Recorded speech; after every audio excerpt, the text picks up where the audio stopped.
Bonjour à tout le monde, j'espère que vous allez super bien. J'ai le privilège aujourd'hui de recevoir pour vous une assistante virtuelle. Elle s'appelle Liana.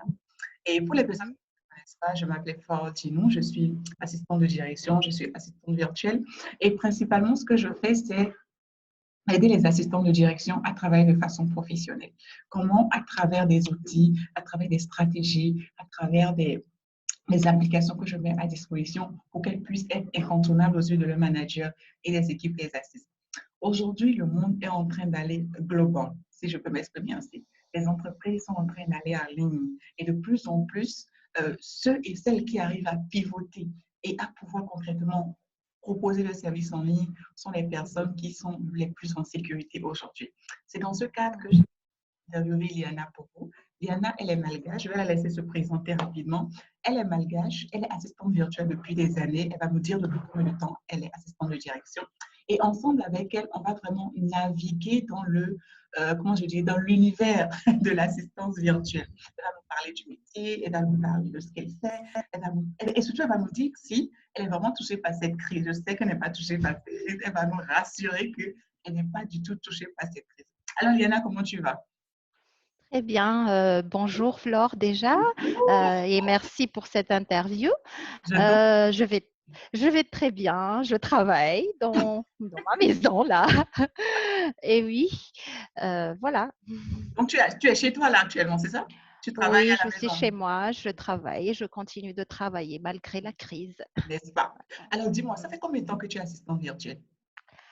Bah écoute, ça fait 4 ans maintenant que je suis assistante virtuelle, mais auparavant, j'ai déjà commencé un petit peu à travailler en ligne avant de devenir assistante virtuelle. Voilà. Ok, d'accord, parfait.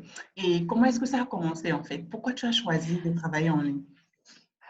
En fait, on va dire, c'était pas vraiment un choix au départ, c'était plutôt une obligation. Pourquoi? Parce que, en fait, j'ai accouché de ma fille Ok, et j'ai eu une grossesse difficile, mais en étant une femme, je vais dire, humblement dynamique. J'ai été vraiment active auparavant. J'ai travaillé en entreprise en même temps. J'avais une autre activité à part le fait de travailler en entreprise. Et du coup, je me suis sentie oisive à rester à la maison sans rien faire et il faut rester là. Du coup, j'ai commencé à chercher sur le net, à trouver des petits boulots et j'ai commencé par des petits boulots de rédaction et c'était rien, mais au moins j'étais occupée. Mais après, j'ai continué à faire les recherches et tout ça. Et j'ai commencé à m'inscrire sur les plateformes de mise en relation de freelanceurs.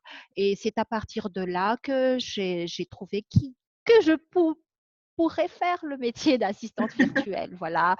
Et donc, comme j'ai été assistante de direction en entreprise auparavant, j'ai aussi fait quelques emplois au niveau des ressources humaines et tout ça, au niveau de la comptabilité. Du coup, je me suis trouvée à mon compte et voilà, c'est et, ainsi que c'est arrivé.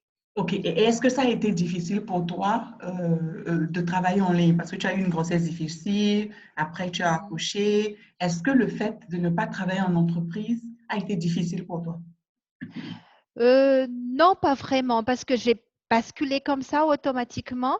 Ce qui a été difficile, en fait, c'est plutôt que je retrouve mes clients et que j'apprenne vraiment le métier en soi parce qu'il y a quand même de la discipline. Parce que à la maison, c'est le confort, je peux faire n'importe quoi, personne ne me supervise.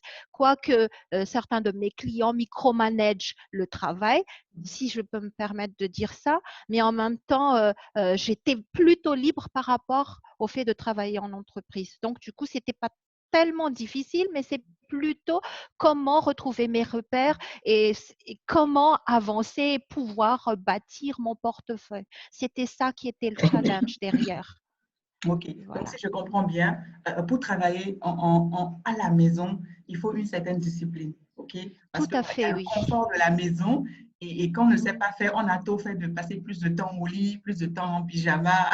Voilà. Tu Et vois ce que là, je veux si tu me vois, je me suis habituée, tu vois, à m'habiller comme si j'allais vraiment au boulot. Pourquoi? Parce qu'auparavant, je restais au lit, comme tu disais, je suis partout. Et après, il n'y avait plus de discipline.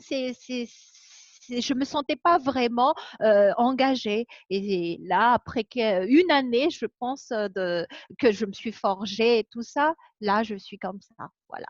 On retient donc la discipline comme un des caractères, c'est un principe d'organisation qu'il faut avoir quand on décide de travailler à la maison. La raison, elle est toute Oui, simple, c'est parce que quand vous êtes à la maison, vous avez un certain confort, n'est-ce pas? Donc, vous oui, traînez au lit, vous pouvez reporter certaines choses, alors que vous mm, devez en fait vous créer votre univers, c'est-à-dire vous créer un univers d'entreprise chez vous à la maison. Ça permet quoi? voilà, Vous vous leviez comme tout le monde, peut-être déjà à 5 heures du matin, vous avez votre routine matinale, vous faites votre prière, votre méditation. Ensuite, vous passez à votre bureau pour travailler exactement comme si vous alliez sortir de la maison et aller en entreprise. Et je pense que c'est une chose qui est fondamentale. Parce que quand on ne le fait pas, qu'est-ce qui arrive? On commence à avoir du retard, tout simplement. On commence à avoir du oui, retard dans l'accomplissement des tâches. Et quand c'est comme ça, le client n'est pas content. Donc, je retiens que la discipline est un élément très, très, très important. tout Diana, à je vais te fait. poser la question suivante. Qu'est-ce que tu fais Oui. concrètement en ligne? Quelles sont les tâches que tu as accomplies pour les clients? Oh, il y a beaucoup. Si je vais être bref pour les autres tâches, mais plutôt sur l'assistante virtuelle, parce que sur les autres tâches, je fais de la rédaction, de la relecture de texte, de la traduction, du support client aussi. Mais en tant qu'assistante virtuelle, j'assistais des chefs d'entreprise, des coachs professionnels, des entreprises aussi dans leurs tâches administratives, c'est-à-dire le suivi des factures, aussi le contact des clients ou la prise de rendez-vous, également le classement, aussi la préparation des budgets, l'organisation des factures, par exemple, par rapport au paiement. Pas mal de choses. Donc, ça rentre plutôt ressources humaines, plutôt comptabilité et bien sûr les tâches de secrétariat comme une assistante de direction, mais seulement à distance. À Voilà. distance, ok. Mm. Et toutes ces choses-là, est-ce que ce sont des choses que tu savais déjà faire? Il y a enfin, avant de commencer à travailler en ligne, est-ce que c'était des choses que tu savais déjà faire ou c'est au fil du temps et avec les types de clients que tu as eu que tu as vraiment appris à les faire? Oui, il y a certaines choses, oui, en partie parce que, comme tu le sais, il y a l'avancement des technologies et le fait est qu'en entreprise, c'est vrai qu'on fait les tâches de secrétariat et il y a le téléphone et tout ça et on fait ça. Mais après, quand j'étais devenue assistante virtuelle, il y a les VoIP à installer, les logiciels à installer. Ça, je ne le savais pas. Ce sont les clients qui m'ont indiqué. Il y a aussi des process que moi, je ne savais pas, des outils de gestion, par exemple Trello, Asana, tout ça, ça, je les ai appris au fur et à mesure de mes expériences. Mais globalement, en tant que secrétaire, oui, je l'ai fait. Je sais qu'il faut faire le classement, mais c'est autrement parce que c'est en ligne. C'est en ligne que j'avais appris qu'il y a les Drive, il y a Dropbox, il y Oui. a tout ça, je ne savais pas. Du coup, oui, j'ai beaucoup appris au fil du temps. Voilà. Ce que je retiens de ton intervention, c'est que on n'a pas besoin de tout savoir avant de commencer. Voilà. Pas On besoin. n'a pas Peut-être la besoin base. de la base. Peut-être la base. Oui, la Voilà. base. Il faut avoir la base. Et je pense que tout assistant de direction, tout secrétaire de direction, déjà quand même une certaine base. Maintenant, au fil du Oui. temps et en fonction des clients qu'on a, parce que le monde en ligne nous donne cette possibilité-là d'une diversité de clients. On a plein Mhm. de clients, on peut choisir en fait. Et donc, en fonction de la diversité des clients qu'on a, on se fait la main sur telle ou telle autre chose.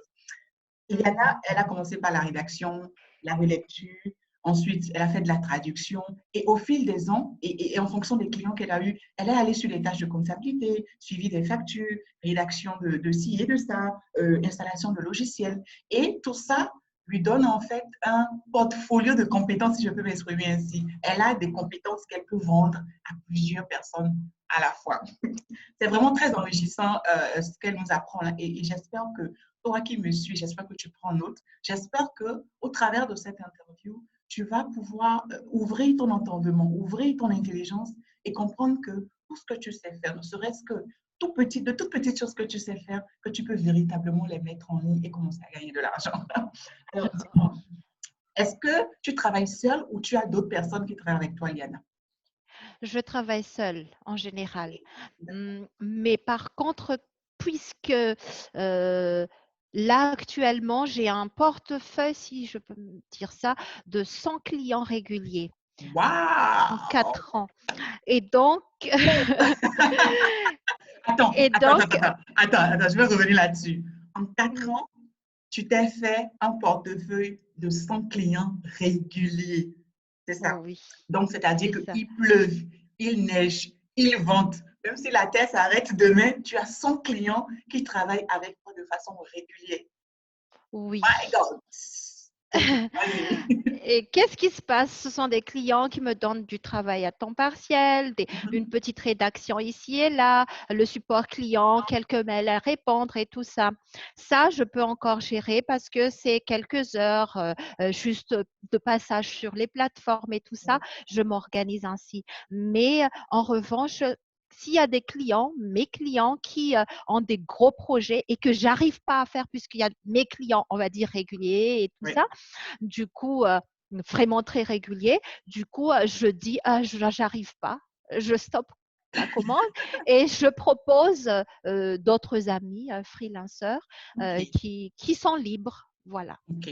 C'est aussi très important d'appartenir à un réseau, en fait, un réseau Mhm. d'assistants de virtuels où, voilà, quand tu as trop de tâches, quand tu as trop de clients, quand tu as trop Mhm. d'argent en perspective, tu peux décider voilà, de Oui. contacter telle ou telle autre personne pour pouvoir voilà, partager ou pour pouvoir voilà, lui permettre elle aussi de gagner un peu d'argent. Je pense que c'est très bien, mais c'est juste exceptionnel qu'en seulement 4 ans, tu aies pu te construire un réseau de clients réguliers. Alors, dis-moi, Mhm. combien d'heures tu passes environ par jour, ok, en moyenne par jour, pour travailler pour tes clients?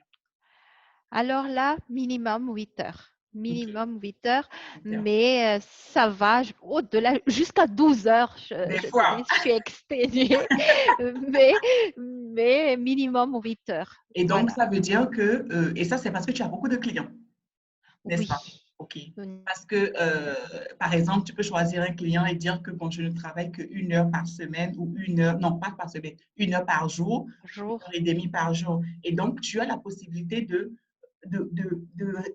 diviser, en fait, les heures de la journée sur plusieurs clients. Donc, Oui, tout à fait. si par exemple, dans la journée, tu as 10 clients, ça te fait 10 sources de revenus différentes, n'est-ce pas? Voilà. Dis-moi, en moyenne, combien est-ce qu'il t'arrive de gagner par mois, en moyenne? Juste une moyenne. Si c'est pas Oh. confidentiel, dis-nous, partage avec nous. On va dire que pour le moment, on va dire aux alentours de je sais pas, Moyenne, 1600, 1600 entre euros. 1600 et 2000. 2000 euros, entre 1600 et 2000 euros. Parfait, c'est bon. Mhm. OK. J'ai une autre question pour toi, dis-moi. Oui. Si quelqu'un venait à toi pour dire que, OK, Liana, j'ai envie d'être assistante virtuelle, quel conseil tu pourrais lui donner? Ben, tout ce que j'ai dit tout à l'heure, la OK. base. Oui. Déjà, il faut être bilingue, vraiment, OK. parce que c'est à cause de ça, grâce à ça que j'ai pu bâtir ce portefeuille-là, parce que le fait est que c'est pas seulement des francophones. La majorité de mes contrats sont anglophones. Après, il y a pas mal de potentiel pour ceux qui savent d'autres langues, je sais pas, l'allemand ou autre, Oui. mais pour ma part, c'était l'anglais et le français. Ça, Mhm. c'est la base. Après, la manipulation de l'outil informatique. Je ne suis pas développeur, je ne suis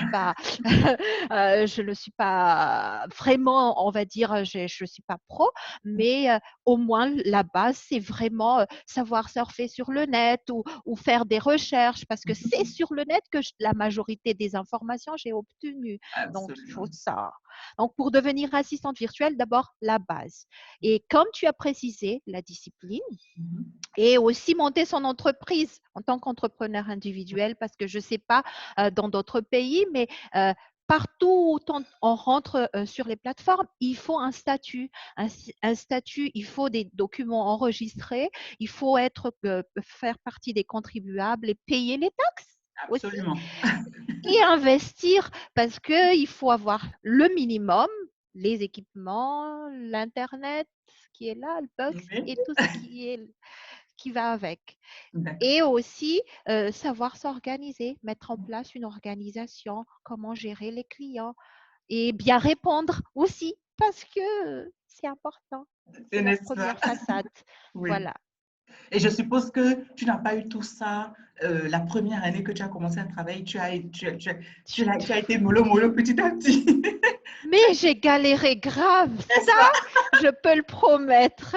J'ai galéré grave parce que j'ai même accepté des contrats où je ne gagnais pratiquement rien, mais c'était juste pour avoir les revues sur mon profil. Du coup, j'ai accepté malgré le fait que c'est rien parce que en même temps, je paie les charges, je payais les frais de plateforme et tout ça. Finalement, je gagnais rien, mais à force de persévérance, j'ai pu en arriver là.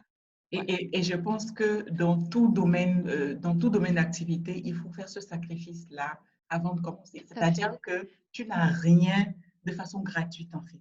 OK? Et tu n'as Rien. rien sans effort. Moi, je dis, toutes les choses que tu arrives à avoir sans effort, c'est qu'il y a quelque chose qui ne va pas. Il faut faire un sacrifice. Quand tu fais le sacrifice, Mhm.